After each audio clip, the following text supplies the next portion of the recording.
الله الرحمن الرحيم اللهم صل على سيدنا ومولانا محمد وعلى ال سيدنا ومولانا محمد. په علم البديع کې دوا قسم سيزونه بیانېدل، یو محسنات معنویه او یو محسنات لفظیه. نو محسنات معنویه چې دغه تعلق د معنا سره وي او هغه په ذریعہ سره کلام خسته کیږي، نه هغه 24 سورې ساته پورې هغه ذکر شول. د دې زیرا اخوا محسنات لفظیه بیانول کیږي، یعنی دسي لفظي سوزونه چې د هغه په ذریعہ سره په کلام کې هغه کلام چې د مقتضى الحال مطابق وي پایګه خاص او خلات نه انداز سوا کیږي. دغه خدای ډیر دي محسنات لفظیه ډیر دي، خدل کې داغه نه ذکر کړل شوی دي. پایګه نمبر 1 ده تشابه الاطراف. تشابه الاطراف دې ته ویل کېږي چې د یو نثر یو دغه ولګي یو شاعر یا نثر نگار هغه څه چې هغه نثر لیکي، نو یو شاعر یا نثر نگار ولګي د یو جملې په اخره کې یو لفظ راوړي یا د یو شعر په اخره کې یو لفظ راوړي، او چې بل جمله شروع کړي نو دغه جملې په اخره کې چې کوم لفظ راوړي او دوباره راوړي، یا د شعر په اخره کې چې کوم لفظ راوړي هغه دوباره راوړي، نو دې ته ویل کېږي تشابه الاطراف. تشابه الاطراف یعنی ګوره تشابه ویل کېږي یو شان کېدل، او اطراف ویل کېږي طرفونو ته. اندري تشابه الاطراف مطلب دا شو چې لري طرفونه یو شي. طرفونه څه مطلب وو چې د یوې جملې په اخره کې کوم لفظ وو د بلې جملې په شروع کې هغه لفظ وي، او د یو شعر په اخره کې کوم لفظ وو د بل شعر په شروع کې هغه لفظ وي. لکه قرآن مجید کې الله تعالی فرمایي الله نور السماوات والارض مثل نوره كمشكاة فيها مصباح المصباح في الزجاجة الزجاجة كأنها كوكب.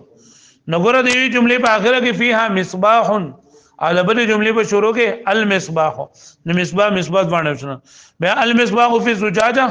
جو د دې په اخره کې زجاجه راغله بیا الزجاجة كأنها كوكب. او شعر لیکل لګی اذا نزل الحجاج ارضا مريضه تتبع اقصى دائها فشفاها شفاها من الداء الغزال الذي بها غلام اذا هز القناه سقاها. بدل لګی دا اولی شعر په اخر کې شفاها لیکل او د دویم شعر په شروع کې شفاها لیکل. وګوره تاسو شعر ته محسنات لفظیه یعنی هغه لفظي سوزونه چې د غیب ذریعہ سره آیا کلام چې د مقتضى الحال مطابق دی بایګه قلا او خاص سی باقیږي دل لګي راغې نه ذکر کړی شوی دی. پایګه نمبر 1 دی تشابه الاطراف هو جعل اخر جمله صدر تاليتها او اخر بين صدر ما يليه. وای د یو شعر د یو جملې په اخره کې هغه لفظ راوړل چې د بلې جملې په شروع کې وي، یا د یو شعر د په اخره کې چې کوم لفظ راوړي د بل شعر په شروع کې راوړل شي. كقوله تعالى فيها مصباح المصباح في زجاجة. نن لګ وره مصباح او مصباح الزجاجة كأنها كوكب دري. چې الله تعالی فرمای مثل نوره چې الله تعالی د نور مثال د سره کمشکاتن فيها مصباح لکا یو تاقوی او بای کی چراغ پروتوی المصباح في زجاجة او هغه چراغ د په شیشه کې وی او الزجاجه كانها كوكب دري او دا شوم د سیوی لکه پشان د پړقیدون کینور. وقول الشاعر اذا نازل الحجاج ارضا مريضه تتبع اقصى دائها شفاها من الداء العزال الذي بها غلام اذا هز القناه سقاها.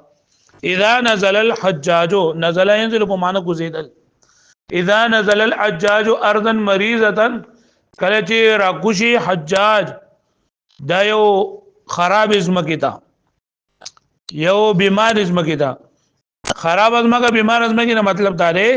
چې پای کې د حکومت چې د مطابق نه وي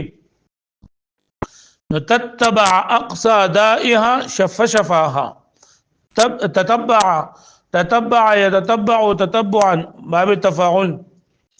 تتبع يتتبع تتبعا بمعنى تلاش کول. اقصى دائها اقصى اسم تفضیل ده معنی ډیر زیات لري. دائها دا بیماری ته وایي. فشفا شفا فی شفا جوړېدل. نو اذا نزل الحجاج ارضا مریضه کله چې راکوشي حجاج یو بیماری زمکتا تتبع اقصى دائها نو دې تلاش کوي دا غیغه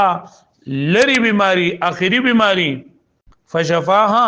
نو دې ول شفا ورکي. شفاها من الداء الغزال الذي بها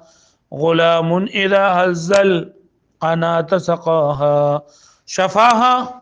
شفا يشفي شفاء من الداء بیماری ته العزال یعنی عزال هغه بیماری ته چې انسان لرا عاجز کوي. غلام الګ ته وای جوان ته وای. اذا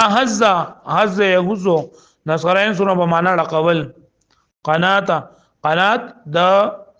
نيزه ته وای. سقاها سقایس کی سقان په معنا سیراب کول.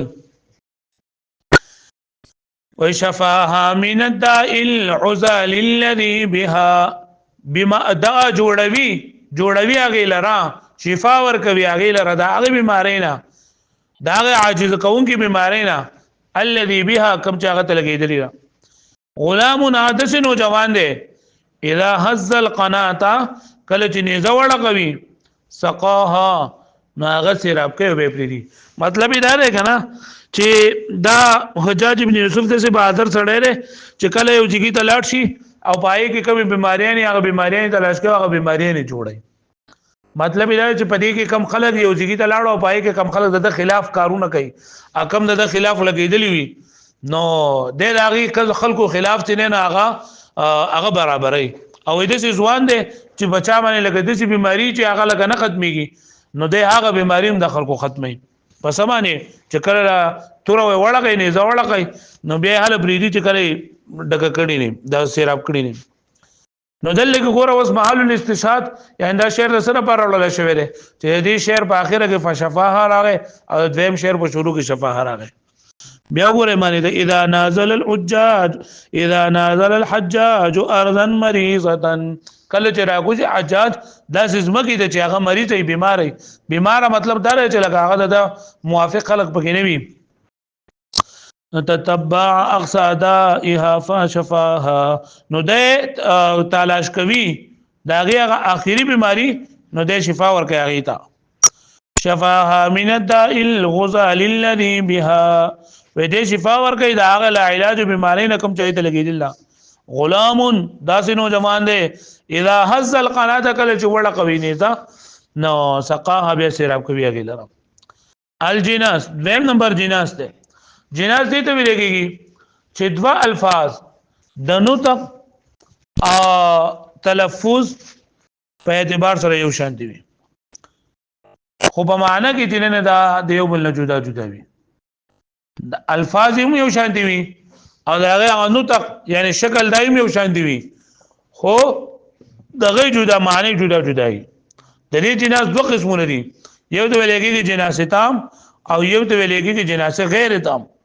جناس تام دي ته ویل کېږي چې په څلورو سيزونو کې یو شانتي هيئت یو شانتي وي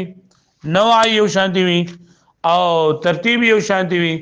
عدد یو شانتي وي. لکه په څه به معنی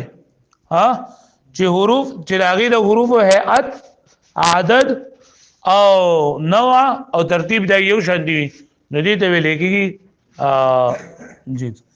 دا جناس تام ورته وي. جناس ته وي چې دوه لفظونه چې د لفظ او د نطق په اعتبار سره یو شاته مشابه وي. بیا د جناس دوه قسمونه دي. یو جنس تام دی جناس تام او یو جناس غیر تام. جناس تام هغه ته ویل کېږي چې دغه د حروف هيئت نوع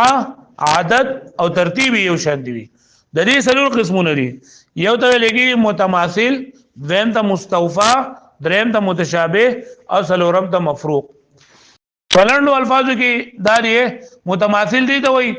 چې دواړه لفظونه د یو نوع نه دواړه د یو نوع نه مطلب دا دی چې یا دواړه اسمونه یا دواړه فعلونه یا دواړه حرفونه. او مستوفا مطلب دا دی چې د جدا نوعونه یو اسمي بل فعلی یا یو اسمي بل حرفي. او متشابه دي ته ویل کېږي چې یو پکې مفرد وي بل پکې مرکب وي خو په لیکلو کې یو شانتي متشابه دي ته وایي چې یو پکې مفرد وي بل پکې مرکب وي خو دواړه په لیکلو کې صحیح او مفروق دي ته وایي چې یو پکې مفرد وي بل پکې مرکب وي خو د لیکلو په لیکلو کې جدا جدا لیکل کېږي هغه پوه شو باندې ها متماثل دي ته وایي چې دواړه د یو نوع نه او مستوفا دي ته وایي چې د جدا جدا نوعونه راغلي متشابه دي ته وایي چې یو مفرد وي بل مرکب وي خو لیکلي یو شانتي وي او مفروق دي ته وایي چې یو مفرد بل مرکب وي خو لیکلي جدا جدا نه وګوره اوس مثال دا الجناس جناس ته وایي وتشابه اللفظين في النطق لا في المعنى چې دوه الفاظ یو شان کېدل په نطق کې نه په معنا کې ان په الفاظو کې په نطق کې نه وینا دغه یو شان کېږي او معنا یې بدلوي يكون تاما وغير تام او دا جناس په دوه قسمه معنی کله تام او کله سوي غیر فتام تام څه ته وایي متفقت حروفه في الهيئه والنوع والعدد والترتيب چې متفق وي حروف داګه په هيئت کې هيئت یعنی شکل نوع چې لګیا اسم فعل حرف عدد کو تسبیح تعداد او ترتیب په ترتیب کې یو شانتي ترتیب مطلب لکه لالنه چې کوم ارته پدویم دو حرف دو الفاظ دي نو په یو کې الفاظ یو شانتي په بل کې الفاظ مثالونه مو پوښ ان شاء الله ګورئ او هو متماثل او د دې سلور قسمونه دي یو پکې متماثل دي ان كان بين لفظين من نوع المواهل چې دا ځوان لفظونه دی یو نوع نه د یو نوع نه مطلب څه دی چې یاد باندې اسمونه یاد باندې فعلونه لکه لم نلق غيرك انسانا يلاذ به فلا برحت لعين الدهر انسانا دا شی سره برول شوی دی لکه لګور انسان دوه پیری لیکل شوی دی کنه نو ګور الاول دی چې دوه په نو تو یو شان دي کنه او جناس تام هم دی ځکه چې هيئت یو شان دی کنه نه نوع یو شان دی کنه دا دوه اسمونه دي او عدد هم یو شان دي او ترتیب هم یو شان دي او باقي بیا متماثل لته کې دی یو نوع نه دي اوس الفاظ ته وګوره لم نلقى يلقى معنا ملاقات کو لقي يلقى سمع يسمعون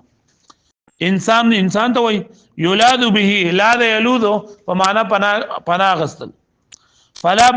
برحا ما برحا ما زال من فقد افعال ناقصون دي انسان د دویم انسان دا مطلب دار دسترګو دا غاټي دا اولی انسان دا مطلب انسان دا دویم انسان دا مطلب دسترګو غاټه ده اوس ګوره لم نلقى غيرك انسانا يلاذ به وی موږ نه ملو شوی علاوه ستاره دسی انسان سره لم نلقى غيرك انسانا نه ملو شوی موږ ستانه علاوه د بل انسان سره یلاذ به چې داغه پناهي غختلېږي داغه مدد غستلېږي فلا برحت لعين الدهر انسانا پس ته همیشه د زمانه د سترګو هغه پتلی یعنی د سترګو هغه غاټه خلکو د سترګو تور د خلکو یعنی د سترګو فلا برحت پس شیرتو لعين الدهر انسانا د زمانه د سترګو د پاره هغه منظور نظر مطلب دا چې لګه ستاره وجه نه دی الله پاک د زمانه ټوله خېست کی نو ګورل کې انسان یو شان دی ومستوفى ستوي لګيږي ان كان من نوعين چې دوه الفاظ خو یو شان دي خو دوه د جدا نوعون نه یعنی یو اسم بل فعلی لکه فدارهم ما دمت في دارهم وارزهم ما دمت في ارزهم نو دل ګوره د اولنې دار او دویم دارهم یو شان دي کنه او بلکې ارزهم یو شان دي کنه وایي به باندې لیکن دا اولنې داری او ارزه دا فعلونه دي او دویم دارهم او ارزهم دا سری اسمونه دي فدارهم دارا يدارا مداراتا باب مفاعلين دار الامر صيغه فدارهم پس تدو سره خسلو کوا ما دمت في دارهم سو پوری چې تدو پکور کې نو زګوره د الاولنی دار فعل دویم دار اسم ده وارضهم ما دمت في ارضهم ارضي باب افعالنا ارضا يرضي ارضاء امر صيغه وارضهم ما دمت في ارضهم او ترى زاکو دلرا سو پوری چې د دو پس مګه کې نو دل ګوره ارضهم او دارهم یو شان دي لیکن پدای کې یو اسم ده بل فعل ده ومتشابه متشابه څه ته وای ان کان بین لفظین احدهما مرکب والاخر مفرد چې په دوو کې یو مفرد وي او بل بګی سوي واتفقا فی الخط خدوانه په لیکلو کې صحیح یو شان نه اذا ملك لم يكن ذاهبه فدعه فدولته ذاهبه اذا ملك دوس ګور لګي دا لولنه ذاهبه او ذم ذاهبه یو شان دي کنه خدا ذاهبه لولنه چې نو دا مرکب دی ذا دا اسماء سته مکبرون ذا مضاف ته او هبتین مضاف الیه دی نه لګي دا ذا هبتین مطلب دا دی چې تحفه والا ډالۍ والا او دا اخرنه ذاهبتون دا اسم فاعل واحد مؤنث څخه دا مانت لونکه اذا ملك لم يكن ذاهبتين وکله چې یو بادشاہ هغه بخشش والا نه یعنی هبه والا نه تحفه موفه نه ور کوي نو فدعه دا نو دا پرېګد دلرا فدولته ذاهبه زګه چې دا ذل حکومت ختمیدون کړي تلون کړي چې لکه توفیق خلکو نه کوي خلک به سره مدد نه کوي ناس تی بیا ځان فوج و مفروق څه ته وای ان لم يتفقا چې یو مفرد وي بل مرکب وي خدوانو لیکلو کې چې دا متفق نه وي لیکل د ځوانو سوي جدا جدا وي لګوي كلكم قد اخذ الجام ولا جام لنا ما الذي ضر مدير الجام لو جام لنا دلګي جام لنا یو څه کو کرا جام لنا او جام لنا الی د اخرنی د الاولی شعر په اخر کوم جام لنا لیکل دي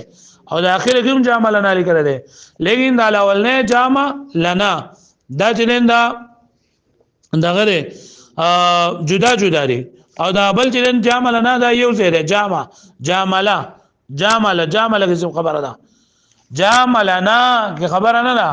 صفه څه خبره ده جامله کې نو دا اول نه جامه لنا دا جدا دی او د اخرنه جاملنا دا فعل دا یو دی جامه نو لیکل کې دوه بدل دي کنه دا اول نه جاملنا چې لیکل نه جامه جدا لیکل دي او لنا جدا لیکل دي او په اخره کې جامله ټول یو ځای لیکل دي لکه پوښتنه بلی باندې كلكم قد اخذ الجام ولا جام لنا هر یو بګي جام اغسته دي پیاله اغستلی دا خو زمانه لپاره بګي پیاله نشته نه ملذي ذر مدير الجام لو جام لنا وای س تکلیف پر رسیدلو ملذي ذر س تکلیف پر رسیدلو مدير الجام دی پیالی ګرځون کی لرا ساقی لرا لو جاملنا کچره د مو سره تعلق ساتل وي خسلو ګر سره ساتل وي جامل یجامل مجامله معنا خبر تا کول نو د اخرنه جاملنا دا جامله دا د باب مفاعله د واحد مذکر حاضر واحد مذکر غائب څخه دا جامله او د اولنه جامه دا جدا دی ولنا جدا دی لکه پوښو به معنی كلكم قد اخذ الجام ولا جام لنا هر یو سړی چې لنا جام غستل له خو زمونږ به جام نشته ما الذي ضر مدير الجام څه تکلیف پر رسیدل او دی جام ګرځون کی تا لو جام لنا کچره زموږ سره تعلق ساتل وي ښه کار را کړه الکه یاد بشي واړو